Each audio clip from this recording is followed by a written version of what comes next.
गोपिकाएं अपने दुख की बात तो कह रही हैं, जो कह ही रही हैं कि हम तो विरह से पीड़ित हैं ही, कृष्ण चले गए हैं तो हम तो विरह ने हमको तो टुकड़े टुकड़े कर डाला है। कल अपन ने कहा ना, बिन गोपाल बैरिन वही कुंज हैं, बिना गोपाल के ये जो उपवन हैं, बाग बगीचे हैं, वो हमारी बैरी हो गई हैं, और जो विरह रूपी कटार ने हमारे हृदय को काट के टूक टूक कर दिया है। कल हमने पढ़ा था इस बात को।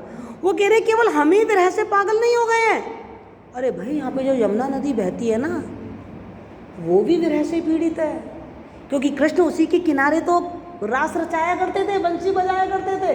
तो यमुना नदी भी कृष्ण की विरह से पीड़ित है। क्या हो रहा है यमुना नदी की, क्या हालत है देखिए। देखित कालंधी अतिकारी, देख तो सही जाके। तो यमुना नदी है ना, बहुत काली हो गई है, विरह में जल जल के उसका रंग कैसा हो गया है, काला। मानवीकरण अलंकार, यमुना का मानवीकरण कर दिया कि जैसे इंसान जलता है और काला हो जाता है दुख में, कष्ट में, है ना। जब अपन बहुत दुखी होते हैं तो देखते हैं अपने आंखों के नीचे काले काले से हो जाते हैं और रंग भी अपना काला काला हो जाता है। जब अपन बहुत खुश होते हैं तो एकदम दमकते हैं, चमकते हैं, है ना। तो वो कह रहे हैं कि जो यमुना है वो कृष्ण के दुख में क्या हो गई है, काली हो गई है। कालिंदी मानी यमुना, ठीक है। कहियो पथिक जाए हरीसों, जो वही विरह जुर जारी। हे पथिक, उन्होंने उद्धव को पथिक के रूप में संबोधित किया और कहा कि पथिक, जब तू मथुरा जाए ना तो जाकर कृष्ण को कह देना कि कृष्ण, तेरी जो प्रिय नदी थी ना यमुना, जिसके किनारे तुम रास रचाया करते थे, वो यमुना जल जल के काली होती जा रही, जलती जा रही है, विरह की आग में जलती जा रही है, और जलती जलती क्या हो गई है, काली हो गई है। मनोपालिका पे परिधरनी धसी तरंग तलफ तनु भारी। ध्यान से देखिए, इसमें रूप को उपस्थित किया है कि जब कोई व्यक्ति वियोग में होता है, जब हम दुखी होते हैं, तो देखिए हमारी दिनचर्या कैसी हो जाती है। जब आप बहुत दुखी होते हैं, परेशान होते हैं, तो क्या करते हैं, जाके बिस्तर में सो जाते हैं, उठने का मन ही नहीं करता तुम्हारा।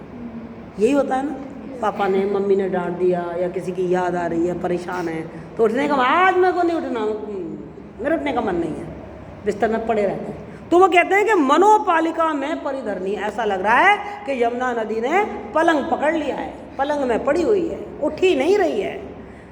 धरनी धसी तरंग, और धरती है ना, वो उसके बोझ से धसती जा रही है।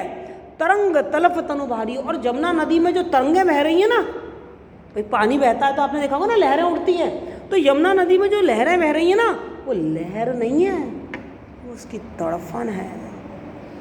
जैसे इंसान तड़फता है ना, तो ये लहर नहीं है, ये क्या है, यमुना नदी की तड़फ है, कृष्ण के प्रति तड़फ है। मानवीकरण अलंकार, रूपक अलंकार देखिए आप, मानवीकरण तो है ही, साथ में रूपक अलंकार का उन्होंने बताया है कि रूपक अलंकार मतलब उन्होंने उपमेय और उपमान को एक बता दिया, उन्होंने तड़फन को और लहर को एक बता दिया, है ना। फिर वो कह रही हैं तट बारू उपचार चूर मनो, और मनो बार बार आ रहा है ना, मनो, मनोपालिका, मनो, उत्प्रेक्ष अलंकार। उत्प्रेक्ष अलंकार वहाँ होता है जहाँ पर उपमेय में उपमान की संभावना व्यक्त की जाती है, जहाँ कहा जाता है मानो।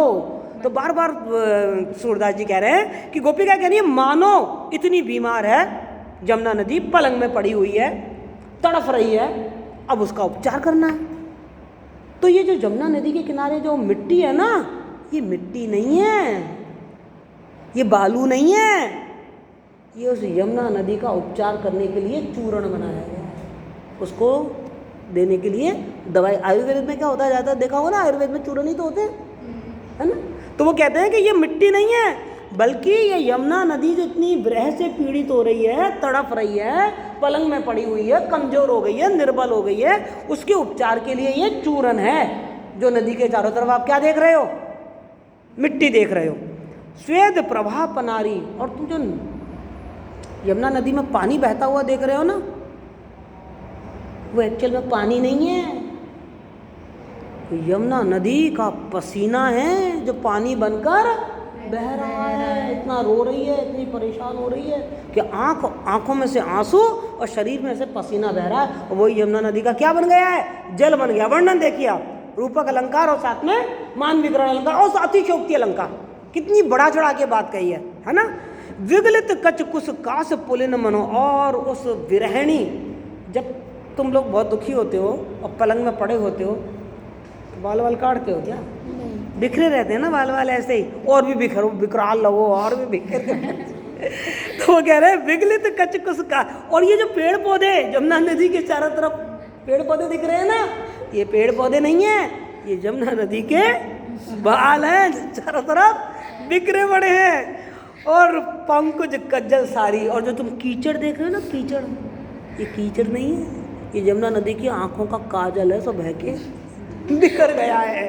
कल्पना देखिए आप, सूरदास ने क्या रूपक बांधा है, क्या मानवीकरण किया है यमुना नदी का। और फिर कह रहे हैं भ्रमर मनोमति भ्रमत चहु दिसी। और ये भंवरे घूम रहे हैं ना चारों तरफ, ये भंवरे नहीं है, ये यमुना नदी की मति है ना, बुद्धि, वो भ्रमित हो गई है।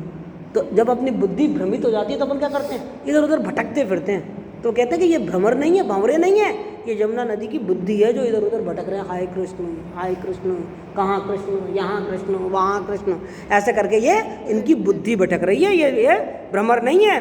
फिरत है अंग दुखारी, और इनके अंग अंग में दुखी दुख भरा हुआ है, क्योंकि कृष्ण को ढूंढते ढूंढते ये चारों तरफ घूम रहे हैं। निस दिन चकई ब्याज बकत मुख किन मानो अनहारी। निस दिन मतलब रोज रोज, चकई ब्याज बकत, तो चकवी बोल रही है ना, तो ये यमुना नदी की जो पानी बहता है ना, तो जब पानी बहता तो आवाज़ होती है कल कल कल कल कल कल, पानी की एक आवाज़ होती है ना, जिसको अपन साहित्य में कल कल कहते हैं, कल कल ध्वनि।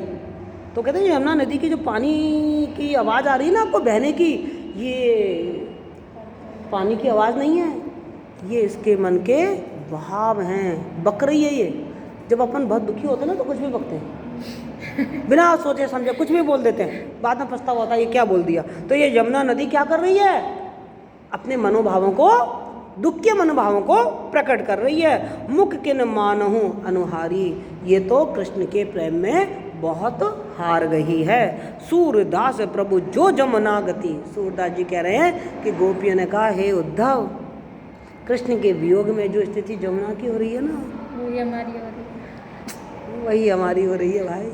तू जावे ना तो कृष्ण को बता देना कि तेरी गोपिकाएं तेरे विरह में बहुत दुखी हो गई हैं। और केवल गोपिकाएं दुखी नहीं हो रही हैं, वहाँ ब्रज का कण कण तेरे दुख में, तेरे विरह में डूबा हुआ है। और इस वाले पद में यमुना के ऊपर कृष्ण की वियोग का प्रभाव बताया है कि यमुना पर उस वियोग का क्या प्रभाव पड़ा। ओके, समझ में आया? मज़ा आया कि नहीं आया? मज़ा आया तो आगे चलें। सूरदास खत्म